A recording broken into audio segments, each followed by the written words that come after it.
I'm Deborah. 6 months after I took control of the situation, I stand in my new lab overlooking the city, finishing my latest creation. A scent of sea salt, ozone, and cedarwood fills the air, clean, pure, and free. I named it Liberty. It's a symbol of the freedom I've finally found, the freedom from a family that only saw me as a means to an end. It all started at my brother Derek's party. The seaside villa was filled with 200 guests, a carefully curated circle of investors and socialites my parents had gathered. Derek, standing at the head of the table, his face red with wine and anger, shattered a glass. Just moments before, he'd been toasting to his newborn son and the empire he claimed to be building. But then his attention turned to me. "You think you're something special because you mix a few chemicals in a basement?" He sneered. "You're just a glorified lab assistant. That company? Those formulas? They exist because I let them. I planted the ideas in your head and built the strategy. You just did the dirty work. 80%. That's my share. Sign over the rights tonight, or I'll ruin your reputation so badly you won't even get a job washing beakers." My parents, Arthur and Grace, sat on either side of him, sipping their drinks and avoiding my gaze. It was the most deafening silence I'd ever experienced. For years, I'd been the peacemaker, the one who absorbed the shocks so Derek, the golden child, wouldn't have to face any bumps in the road. But as I looked at the shards of glass near my feet, I knew things had to change. I reached into my clutch and took out my phone. Derek smirked, thinking I was calling a lawyer or recording him. He stepped forward, chest puffed out, ready for a fight. "Go ahead," he taunted. "Call whoever you want. No one cares." Instead of opening my contacts, I opened my banking app. There was a pending transaction for $50,000, a gift for my new nephew, a college fund that represented 6 months of my savings. It was supposed to be a peace offering, a bribe for love I'd never receive.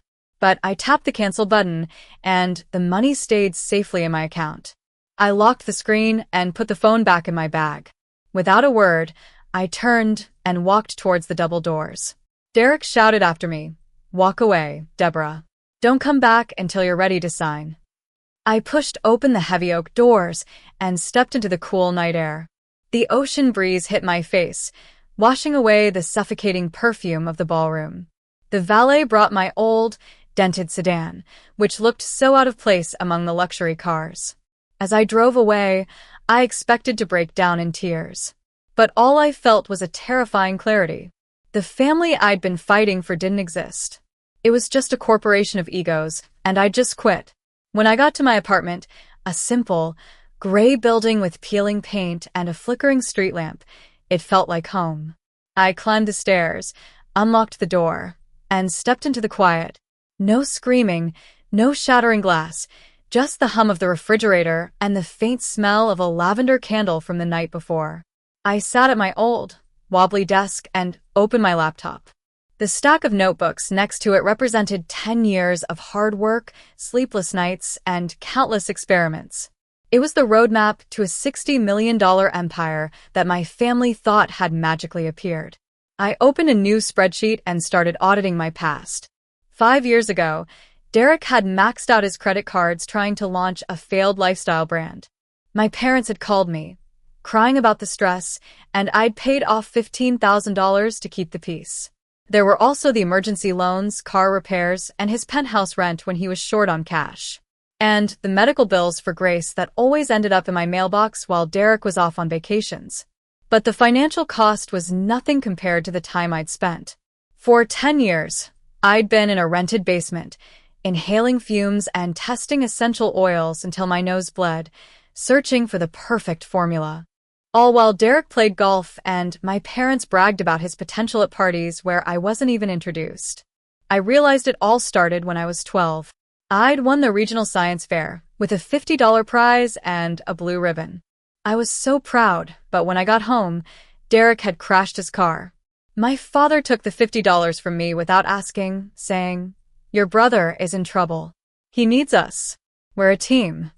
And my mother whispered, "Being a good sister means giving up what you have so he can shine." That's your purpose, Deborah.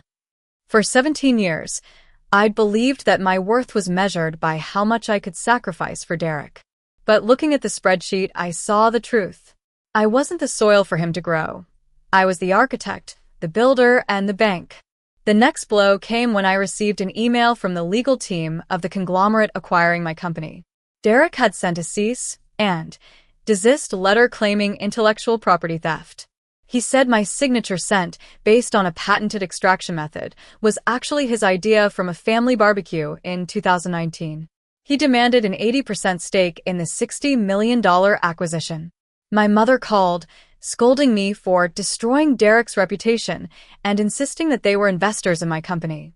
She said Derek was the visionary, and I was just the laborer. My father threatened to ruin my reputation if I didn't settle with Derek by Friday. But I wasn't going to back down. I poured a cup of coffee and let the part of me that was a submissive sister die. In her place, a determined CEO emerged. I called the most aggressive intellectual property attorney in the state, Mr. Harris, who charged $800 an hour. Over the next few days, we built a solid defense. I dug out my original lab journals, each page date, stamped and notarized. I printed every email Derek had sent me about the company, which showed his basic lack of knowledge. Mr. Harris laughed when he read them and said it was a suicide note for Derek's reputation. I also hired a forensic accountant, Mr. Thompson, to find out why my family was so desperate for a settlement. He discovered that Derek had taken out hard money loans using a forged loan agreement with my name on it. My parents had used a power of attorney I'd signed at 18 to secure these loans for him. I was a co-signer on $600,000 of fraudulent debt.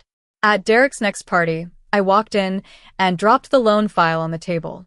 I told him calmly that I was now his creditor.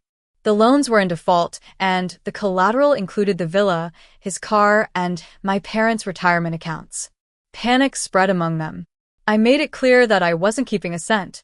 Every dollar recovered would go to a non-profit helping victims of financial abuse.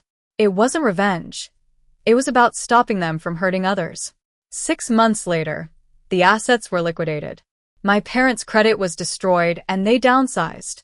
Their request for reconciliation came through a lawyer, and I replied with a foreclosure notice. I've finally broken free from the chains of a toxic family, and I'm ready to embrace the freedom that liberty represents.